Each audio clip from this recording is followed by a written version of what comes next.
colaboran y nuestros colaboradores, por supuesto, de Círculo Sonora, y él abre el debate frente a lo que pasa en Sonora, que es una crítica sistemática, una valoración sistemática de Sonora, pasando por todos los poderes, y pregunta Felipe Mora en su columna Al Grano en Opinión, ¿hay crisis política en Sonora?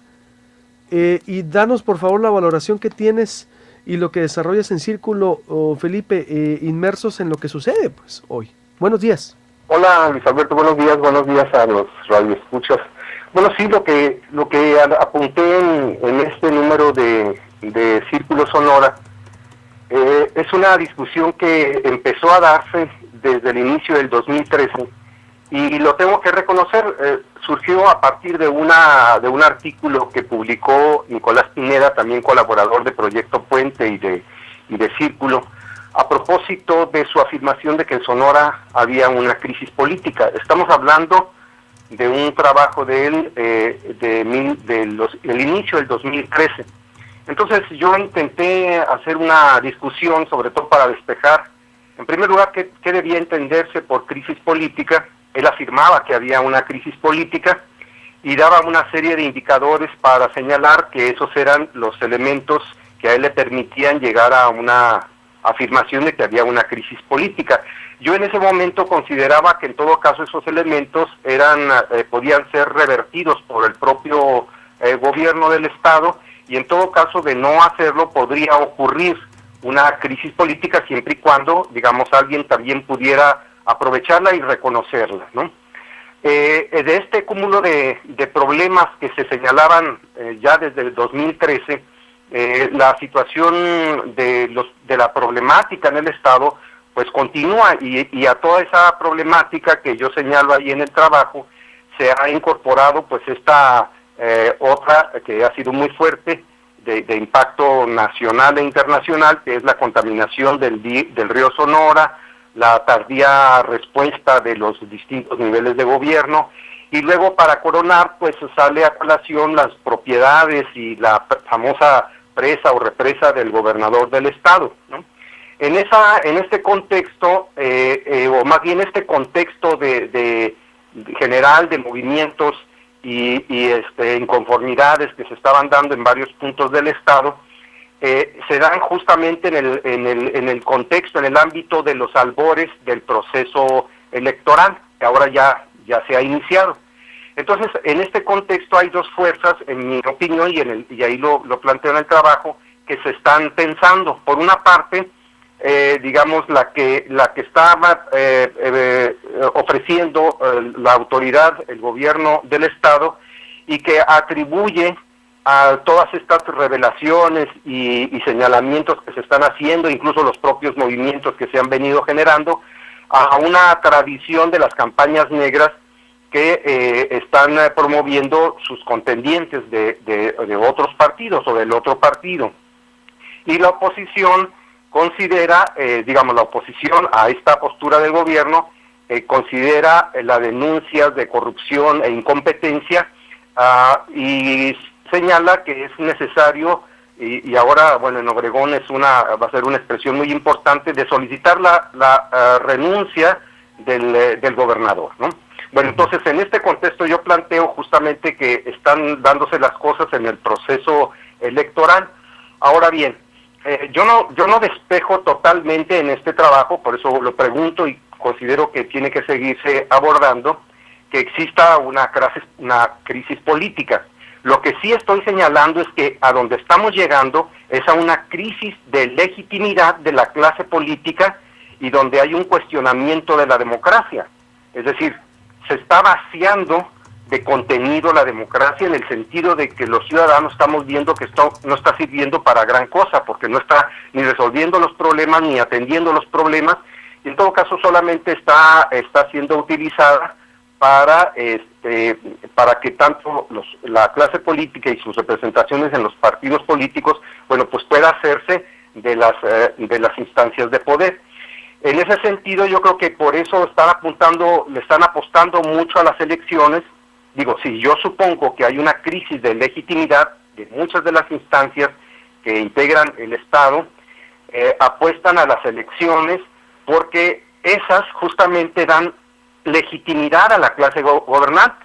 Es decir, todas estas manifestaciones, lo que se llama de mostrar músculo, etcétera, y luego posteriormente el propio voto de los electores, se estaría dando como que el sistema funciona, y que vean ustedes toda vez que, digamos, la democracia aún sigue. Con todo y que nosotros hemos podido observar, esto ya no lo digo en el artículo, sino lo estoy incorporando ahora, de que en el país ha venido aumentando el número de personas que dejan de votar, es decir, el abstencionismo, lo cual es un elemento importante, y ya lo señalaba yo también en la anterior colaboración de Círculo Sonora, de cómo la ENAP, o sea, la encuesta sobre cultura política, estaba indicando en México que había un desencanto por la democracia, y que las personas estaban creyendo mucho menos que en otros años que la propia, digamos, de la utilidad de la democracia como una forma de gobernar. Entonces, esto es lo que yo estoy planteando. Yo creo que convendría seguir en el análisis y estar deteniéndose en cuáles son las instituciones que dentro del Estado están efectivamente entrando ya en una crisis, y la suma de todas estas problemáticas de las distintas instituciones del Estado, cómo están arribando a problemas de ineficiencia e ineficacia, y entonces sí se puede hablar de una crisis política, punto. Lo que sí estoy observando es que cada vez más hay una crisis de legitimidad. Todo podrá ser legal, las elecciones podrán ser legales, el posicionamiento de los partidos en los congresos, etcétera, podrá ser legal.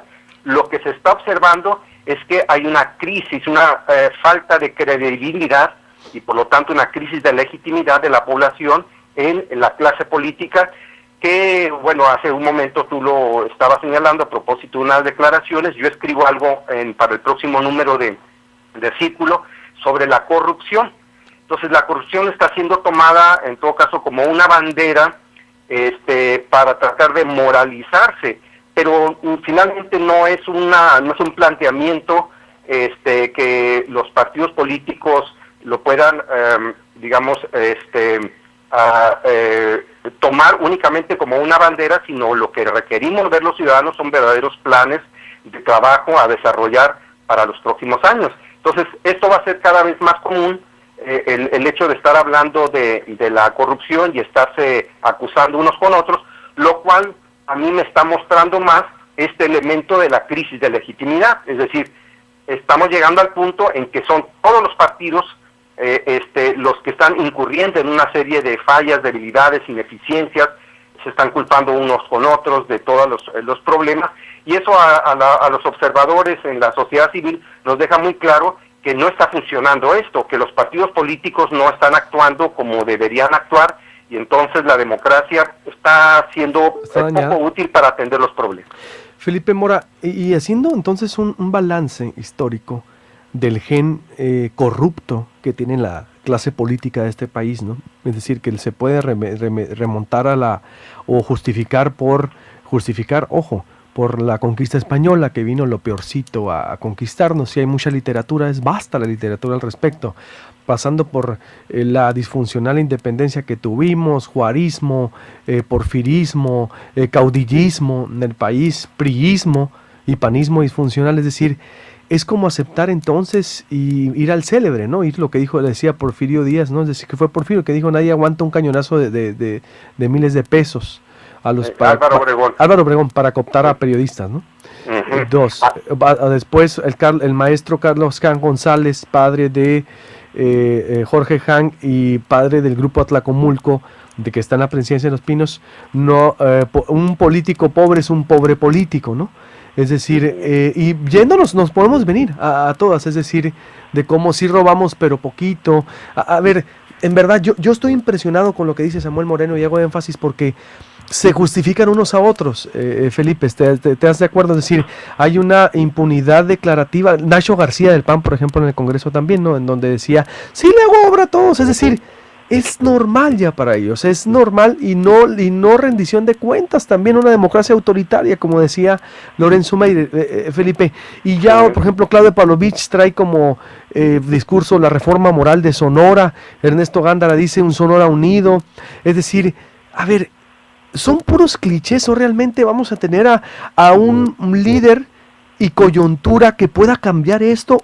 Como decía Lorenzo Meyer, analizábamos el papel de Mandela, no sé si recuerdas que decía, se necesita líder y coyuntura para que cambie esto, porque es una impunidad para donde veas, vea al PRD, la opción PRD que arropa a alcaldes relacionados con el narco, como el alcalde de Iguala, y lo está arropando haciendo marchas ahorita para Ángel Aguirre. A ver, ¿qué se necesitaría entonces, Felipe, para abrir este debate y para para que en Sonora se sacuda algo? Bueno, pues tú ya me estás haciendo que diga lo que yo escribo para el próximo número. Bueno. Justamente que es las causas de la corrupción, ¿no? Entonces vamos a esperarnos a que aparezca. Muy bien, bueno. Y continuamos el asunto, pero simplemente voy a adelantar una cosa. En realidad yo creo que este asunto, el problema de la corrupción, Luis Alberto y la gente que nos escucha, va incluso más allá de la colonia. Es decir, ya desde Aristóteles se trabaja, había elementos de normatividad social y ética y moralidad para el asunto de la corrupción. O sea que este fenómeno se pierde en la historia.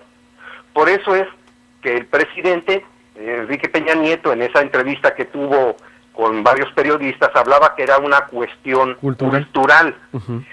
Y esto querría decir, casi fue interpretada como que era una cuestión genética, es decir, la traemos todos en la sangre y en nuestros genes, y por lo tanto es difícil de erradicar.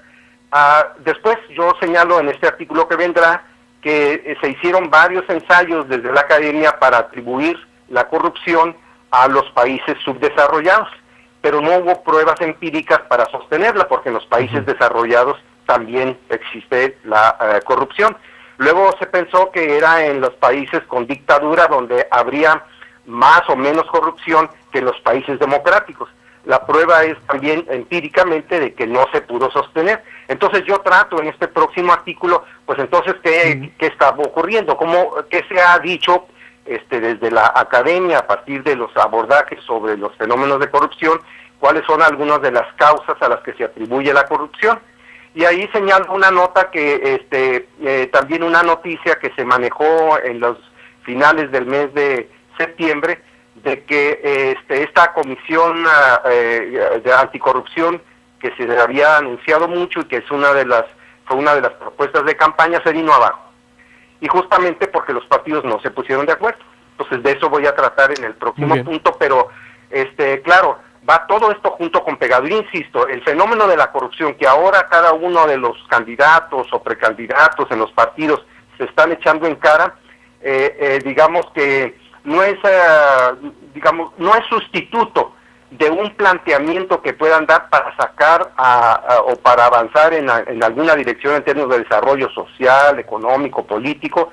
Y esta idea de moralizar a la sociedad, ya la habíamos escuchado desde hace mucho tiempo, y casi en cada campaña se viene tocando. Pero finalmente para mí no es otra cosa que una crisis de legitimidad que a los partidos les está costando mucho tratar de limpiarse esas imágenes que nosotros tenemos, y que la práctica cada vez se está mostrando cada vez más, y además la incapacidad y la incompetencia para poder para resolver los problemas, ¿verdad? Plenamente. Te agradezco mucho, buena vamos a decirlo, adelanto, y seguiremos discutiendo. Gracias, Felipe. Hasta luego, Luis Alberto. Tengo mucha reacción.